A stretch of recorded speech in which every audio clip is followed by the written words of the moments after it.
Assalamualaikum warahmatullahi wabarakatuh. Halo semuanya. Kami dari kelompok 13 ingin mempresentasikan mengenai efek materi mata kuliah belajar dan pembelajaran berbasis best practice dalam meningkatkan pengetahuan kosakata bahasa Inggris. Adapun anggota kelompok 13 yaitu yang pertama Raudatul Jannah, Zulhijjah Bashar, dan Amelia Reski Hermayana. Pembahasan yang akan kami presentasikan yaitu yang pertama pendahuluan, yang kedua metode penelitian yaitu pengumpulan data dan analisis data, dan yang terakhir adalah hasil dan pembahasan. Pendahuluan. Strategi belajar bahasa atau SBB adalah tindakan-tindakan khusus yang dipergunakan oleh pembelajar secara sengaja untuk meningkatkan dan mengembangkan keterampilan berbahasa asing. Penelitian tentang SBB banyak dikembangkan melalui kajian fenomena pembelajar yang berhasil atau Good Language Learners sejak kemunculan artikel Rubin pada tahun 1975 yang berjudul What Can We Learn from the Good Language Learners? Kajian fenomena melalui kegiatan penelitian ilmiah pada hakikatnya ditujukan untuk mengembangkan teori formal dalam bidang tertentu. Dalam bidang pembelajaran bahasa asing, pengembangan teori dilakukan antara lain dengan melalui penelitian terhadap fenomena Good Language Learners atau GLL. Banyak peneliti yang telah melakukan kajian mengenai hal tersebut, baik di luar negeri maupun di dalam negeri. Paling sedikit terdapat 25 artikel penelitian tentang GLL yang mengambil konteks luar negeri yang kemudian diedit menjadi sebuah buku berjudul Lessons from Good Language Learners. Khusus di Indonesia, kajian ini menarik oleh karena keberhasilan pembelajaran bahasa merupakan sesuatu yang luar biasa. Sejauh ini, pada umumnya, pembelajar tak mampu menguasai keterampilan berbahasa Inggris yang diharapkan. Banyak peneliti yang telah membuktikannya. Antara lain penelitian Gunarwan pada tahun 2000 yang menyimpulkan bahwa kualitas pengajaran bahasa Inggris di Indonesia rendah. Hal itu didasarkan pada temuan bahwa kemampuan membaca teks berbahasa Inggris para lulusan sekolah lanjutan yang merupakan tujuan pertama pada umumnya belum memadai. Sebelumnya, Hamid pada tahun 1997 juga menemukan bahwa tingkat pencapaian siswa dalam belajar bahasa Inggris masih sangat rendah. Demikian pula Huda pada tahun 1990 yang juga melakukan penelitian tentang pengajaran bahasa Inggris pada sekolah lanjutan di 8 provinsi. Ia juga menyebutkan hal serupa. Temuan yang diperoleh menyebutkan bahwa 69,7% siswa mengatakan bahwa pelajaran bahasa Inggris sulit atau sangat sulit. Penelitian ini memang telah cukup lama dilakukan, namun fenomena seperti itu tidak bisa secara tepat berubah. Oleh karena itulah, keberhasilan mempelajari bahasa Inggris di Indonesia masih menjadi suatu hal yang langka. Penelitian-penelitian tentang GLL, baik yang dilakukan di luar negeri maupun di dalam negeri, telah menurunkan berbagai butir teori yang berkaitan dengan deskripsi karakteristik GLL, tipe-tipe GLL, dan faktor-faktor yang berpengaruh terhadap keberhasilan belajar bahasa Inggris. Apabila disimak, teori tersebut dikembangkan sejak 1975 hingga 1990-an, di mana era digital belum berkembang seperti sekarang. Memasuki tahun 2000-an, perkembangan teknologi informasi amat cepat berkembang dengan ditemukan smartphone yang memiliki banyak fungsi. Era tahun 2000-an ini dikenal dengan zaman milenial. Terkait dengan perubahan cepat dari era milenial dan era sebelumnya, perlu kajian fenomena terkini untuk mengembangkan teori yang dapat diadaptasi oleh generasi milenial. Oleh karena itu, penelitian ini perlu dilakukan dengan fokus sebagai berikut. Apakah efek materi mata kuliah belajar dan pembelajar berbasis best practice dalam meningkatkan pengetahuan kosakata bahasa Inggris? Telah dikemukakan pada bagian pendahuluan bahwa masalah yang diajukan dalam penelitian ini bersifat terbuka, berorientasi pada efek pengembangan teori, dan memungkinkan dipenuhinya karakteristik-karakteristik yang sejalan dengan paradigma pendekatan kualitatif. Oleh karena itu, penelitian ini dapat dilakukan dengan menggunakan metode pendekatan tersebut. Penelitian yang menggunakan pendekatan kualitatif rupanya dapat disebut dengan beberapa nama, tergantung dari mana penelitian itu dipandang. Dari sudut pandang sifat yang diselidiki, secara lebih spesifik, penelitian ini dapat disebut dengan istilah penelitian kualitatif eksperimen. Kualitatif eksperimen design adalah sebuah penelitian kualitatif yang berkaitan dengan menetapkan jawaban atas mengapa dan bagaimana fenomena tersebut, yang bersifat tidak seperti kuantitatif. Oleh karena itu, penelitian kualitatif sering didefinisikan sebagai penelitian yang subjektif atau tidak objektif dan temuan dikumpulkan dalam format tertulis dalam buku nomor. Subjek penelitian ini adalah mahasiswa semester 4 yang berada pada program studi pendidikan bahasa Inggris jurusan bahasa Inggris, karena pada semester tersebut terdapat mata kuliah belajar dan pembelajaran, di mana penelitian ini ingin melihat efek materi mata kuliah belajar dan pembelajaran berbasis best practice terhadap perilaku belajar kosakata bahasa Inggris.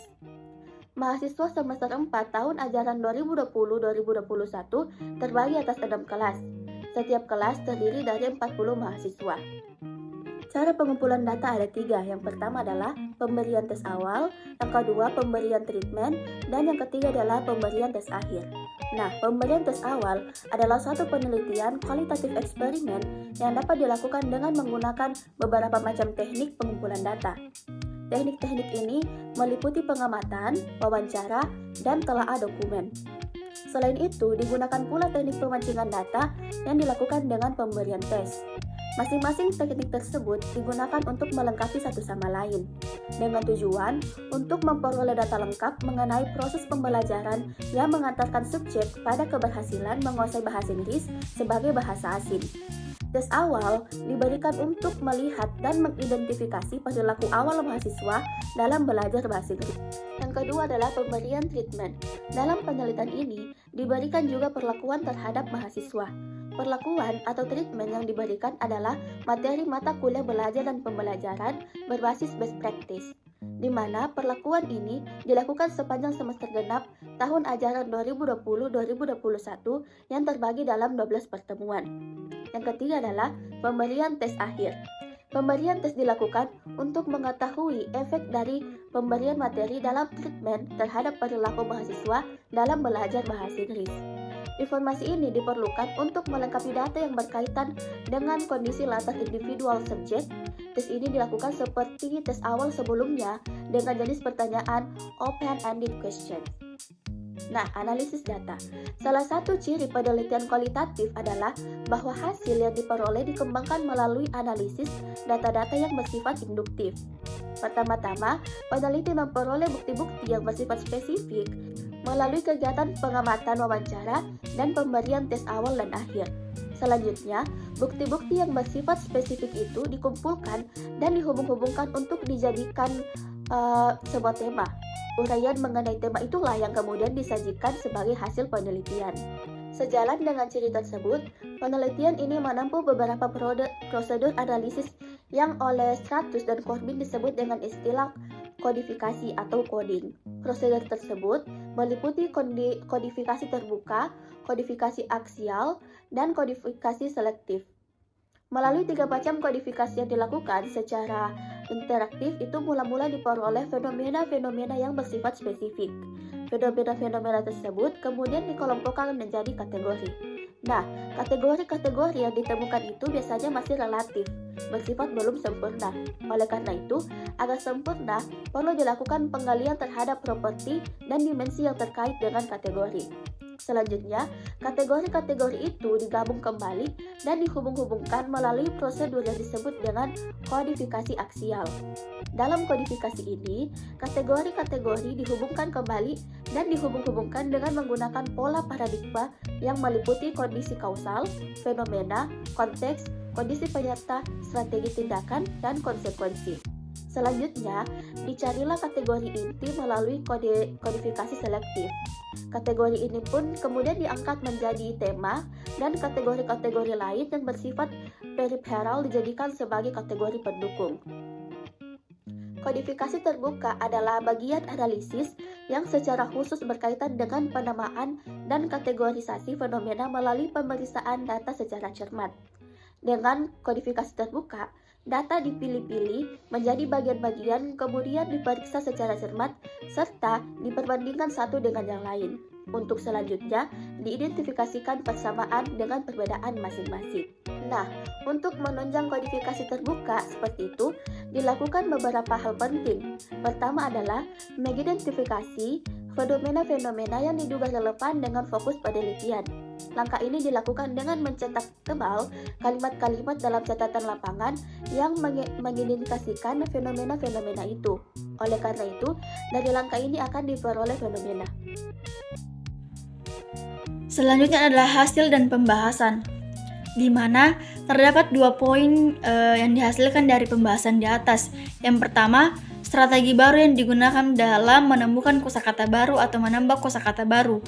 Terdapat 14 orang mahasiswa atau sekitar 70% mahasiswa menggunakan strategi pembelajaran untuk menemukan kosakata baru. Yang pertama, menonton film dan menemukan kosakata baru di dalamnya. Yang kedua, menemukan atau mengecek kosakata baru di kamus. Yang ketiga, melalui lagu berbahasa Inggris dengan mendengarkan dan menulis liriknya. Yang keempat, membaca buku. Yang kelima, menemukan kosakata baru dan menerjemahkan melalui bantuan Google Translate. Dan yang terakhir yaitu berbicara dengan native speaker melalui media sosial.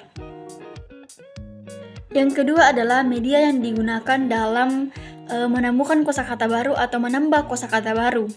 Strategi pembelajaran yang digunakan oleh mahasiswa yang memiliki IPK rendah dalam meningkatkan kemampuan kosakata mereka saat ini banyak menggunakan media elektronik atau media e-learning.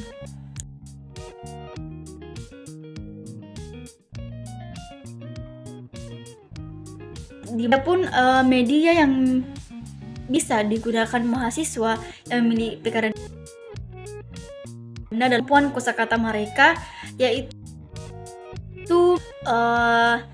YouTube, sosial atau video, mendengarkan musik berbahasa Inggris, games, book, laptop, handphone, Spotify,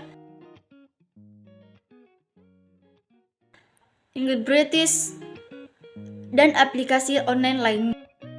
Kesimpulan, materi mata kuliah belajar dan pembelajaran berbasis best practice memberikan efek yang signifikan dalam perubahan strategi belajar yang dilakukan mahasiswa dengan IPK rendah dalam meningkatkan penguasaan kosakata atau vocabulary bahasa Inggris. Hal ini dibuktikan dengan adanya 70% mahasiswa yang berubah strategi belajarnya dalam meningkatkan pengetahuan kosakata atau vocabulary bahasa Inggris.